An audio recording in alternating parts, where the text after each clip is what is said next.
আসসালামু আলাইকুম। আজ আপনাদের সাথে শেয়ার করব ভীষণ মজার একটি আমের পোয়া পিঠার রেসিপি। এই পিঠাটা কিন্তু বানানো অনেক সহজ। আপনারা মাত্র ঘরে থাকা কয়েকটা উপকরণ দিয়ে ঝটপট করে এরকম মজাদার একটি রেসিপি করে ফেলতে পারেন। চলুন তাহলে পিঠাটা কিভাবে বানিয়েছি ঝটপট করে জেনে নিই। আমি এখানে একটা বলের মধ্যে নিয়ে নিয়েছি 1 কাপ চালের গুঁড়া, সাথে নিয়ে নিয়েছি হাফ কাপ চিনি, সাথে দিয়ে দিব এখন 1 কাপ ময়দা, সাথে দিয়ে দিব হাফ টেবিল চামচ পরিমাণ বেকিং পাউডার, সাথে দিয়ে দিব আমি এখানে 3 টেবিল চামচ পরিমাণ গুঁড়া দুধ। গুঁড়া দুধটা যদি আপনাদের বাসায় না থাকে তাহলে আপনারা এখানে লিকুইড দুধটাও দিতে পারেন।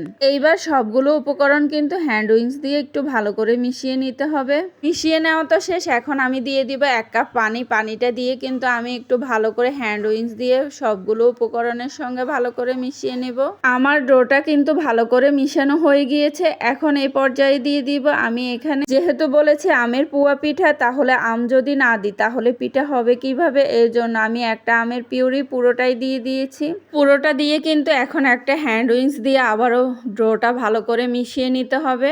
ডোটা কিন্তু ভালো করে মিশানো হয়ে গিয়েছে, বেশি পাতলাও না বেশি ঘনও না। এই পর্যায়ে দিয়ে দিব একটা ডিম ভেঙে, ডিমটা দিয়ে আবারও একটা হ্যান্ড উইংস দিয়ে একটু ভালো করে বেটারটা মিশিয়ে নিতে হবে ডিমের সঙ্গে। ডিমটা কিন্তু বেটারের সঙ্গে ভালো করে মিশানো হয়ে গিয়েছে।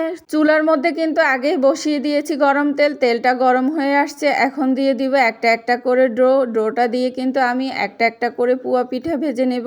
এইভাবে কিন্তু আমি কিছুটা পরিমাণ পিঠা ভেজে আপনাদেরকে দেখাচ্ছি। দেখেন আমি তেলের মধ্যে দেওয়ার সাথে সাথে কিন্তু এই পিঠাটা অলরেডি অনেক ফুলে গিয়েছে। এইভাবে কিন্তু আমি পিঠাগুলো উল্টিয়ে পাল্টিয়ে ভেজে নিব। এক পিঠ হয়ে গেলে এখন আরেক পিঠ উল্টিয়ে দিচ্ছি। দেখেন, বলুন তাহলে আপনাদেরকে আরেকটা পিঠার ডো তেলের মধ্যে দিয়ে দেখাই। এখন দেখেন আপনারা পিঠাটা কত সুন্দর পারফেক্ট ভাবে ফুলে যাবে। এইভাবে কিন্তু আপনারা ইচ্ছে করলে সবগুলো পিঠা একটা একটা করে তেলের মধ্যে দিয়ে সবগুলো পিঠা ভেজে উল্টিয়ে পাল্টিয়ে নামিয়ে নিতে পারেন। আসলে এই পিঠাটা কিন্তু খেতে ভীষণ মজা হয়েছে। এরকম একটা কালার চলে আসলে তখন নামিয়ে ফেলবেন।